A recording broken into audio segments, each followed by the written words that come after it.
The facts and principles of law as laid down in Amardeep Singh v Harveen Kaur Civil Appeal No. 11,158 of 2017. Amardeep Singh v Harveen Kaur Civil Appeal No. 11,158/2017. Case अवलोकन, case overview. Citation 2017 8 SCC 746 AIR 2017 SC 4417। Court supreme court of India, division bench. जजेस होबियली justices Adarsh Kumar Goyal और Uday Umesh Lalit. Date of judgment 12 सितंबर 2017। Relevant statute Hindu marriage act 1955, विशेष रूप से section 13B mutual consent से divorce, विशेष रूप से सबसेक्शन 2 जो 6 महीने के कूलिंग ऑफ पीरियड से संबंधित है। तथ्य facts. Appellant MR Amardeep Singh और रिस्पोंडेंट मिसेस हरवीन कौर का विवाह 16 जनवरी 1994 को हुआ। उनके 2 बच्चे हैं, एक 1995 में और दूसरा 2003 में जन्मा।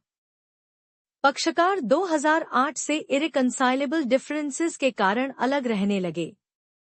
28 अप्रैल 2017 को उन्होंने म्यूचुअल कंसेंट से डिवोर्स के लिए समझौता किया।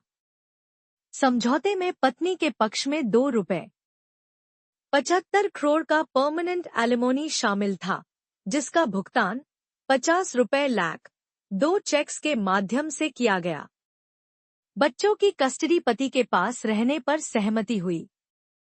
8 मई 2017 को पति ने फैमिली कोर्ट टिस हजारी, दिल्ली में सेक्शन 13B के तहत याचिका दायर की।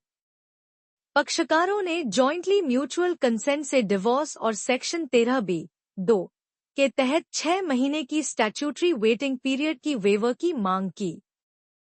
मुख्य दलील, चूंकि वे 8 साल से अधिक से अलग रह रहे थे और रेकॉन्सिलिएशन असंभव था, वेटिंग पीरियड कूलिंग ऑफ 6 महीने केवल उनके नए जीवन और रिहैबिलिटेशन में देरी करेगा। उन्होंने कोर्ट से अपील की कि यह अवधि डायरेक्टरी है, मैंडेटरी नहीं, और इसे वेव किया जा सकता है। कानूनी मुद्दे, लीगल इश्यूज। कोर्ट ने निम्नलिखित मुख्य मुद्दे निर्धारित किए। क्या सेक्शन 13B(2) HMA के तहत निर्धारित 6 महीने की वेटिंग पीरियड मैंडेटरी है या डायरेक्टरी, यानी क्या कोर्ट को इसे स्ट्रिक्टली एनफोर्स करना चाहिए या एक्सेप्शनल केसेस में वेव कर सकती है?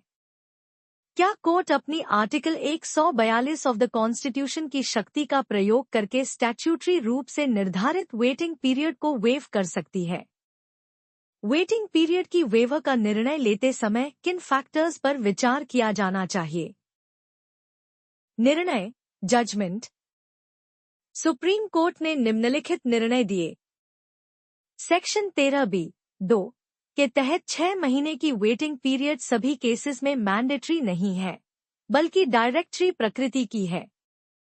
कोर्ट वेटिंग पीरियड को वेव कर सकती है, प्रोवाइडेड कुछ कंडीशंस सैटिस्फाइड हों, विशेष रूप से जब मैरिज इरिट्रीवेबली ब्रोकन डाउन हो चुका हो, पक्षकारों ने सेटलमेंट पर सहमति की हो, कोहैबिटेशन संभव न हो।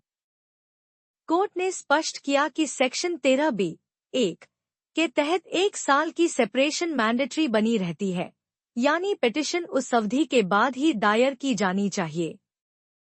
कोर्ट ने निर्देश दिया कि वेवर के लिए एप्लीकेशंस को फर्स्ट मोशन के तुरंत बाद फैक्ट्स और जस्टिफिकेशन बताना चाहिए। इफेक्ट, पक्षकारों को रूलिंग के आलोक में फैमिली कोर्ट में फिर से डिवोर्स के लिए जाने की लिबर्टी दी गई। तर्क बटा न्यायिक सिद्धांत, रीजनिंग बटा रेशियो। कूलिंग ऑफ पीरियड का उद्देश्य। कोर्ट ने सेक्शन 13B(2) का लेजिस्लेटिव उद्देश्य नोट किया। फर्स्ट और सेकंड मोशन के बीच कूलिंग ऑफ अंतराल प्रदान करना ताकि पक्षकार पुनर्विचार कर सकें, रिकंसाइल कर सकें या हठी न हो।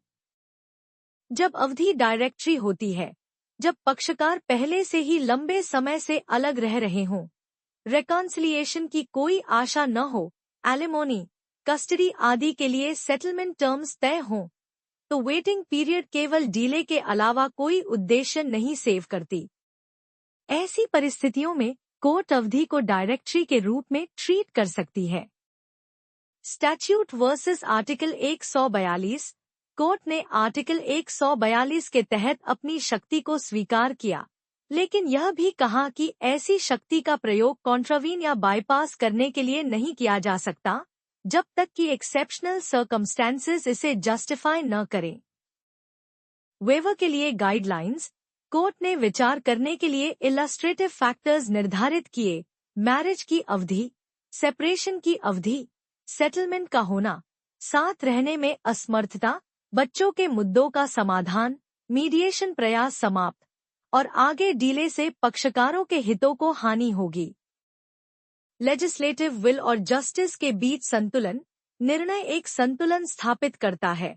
सभी केसेस में 6 महीने की अवधि को रिजिडली एनफोर्स करने के बजाय, जो अगोनी को बढ़ा सकता है, कोर्ट फ्लेक्सिबिलिटी प्रदान करती है, जबकि 1 साल की स्टैट्यूटरी थ्रेशहोल्ड और यह सुनिश्चित करती है कि म्यूचुअल कंसेंट डिवोर्सेस whim पर नहीं दिए जाते। महत्व, सिग्निफिकेंस। यह निर्णय सेक्शन 13B HMA के तहत म्यूचुअल कंसेंट डिवोर्स पर एक लैंडमार्क जजमेंट है। इसने 6 महीने की वेटिंग पीरियड की डिस्क्रेशनरी प्रकृति को स्पष्ट किया। यह उन पक्षकारों को प्रैक्टिकल रिलीफ प्रदान करता है जो लंबे समय से अलग रह रहे हैं और जिन्होंने मुद्दों का समाधान कर लिया है और बिना अनड्यू डिले के मैरिज को वैध रूप से समाप्त करना चाहते हैं। यह वेटिंग पीरियड के उद्देश्य, रिफ्लेक्शन, रेकॉन्सिलिएशन की रक्षा करता है, लेकिन यह मानता है कि जब मैरिज मर चुका हो और उसे रिपेयर नहीं किया जा सकता, तो मैकेनिज्म डीले का टॉर्चर नहीं बनना चाहिए।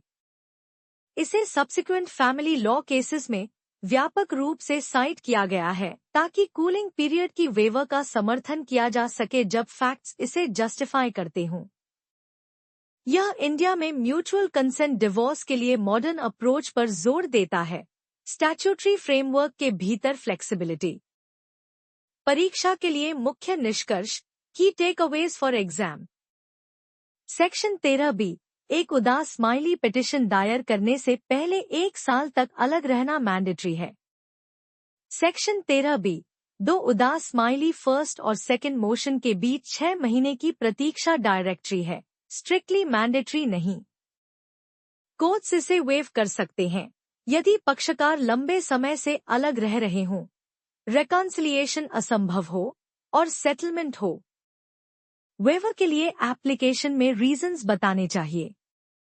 आर्टिकल 142 की शक्ति का प्रयोग स्टैट्यूट को बाईपास करने के लिए कैजुअली नहीं किया जा सकता, एक्सेप्शनल फैक्ट्स की आवश्यकता होती है।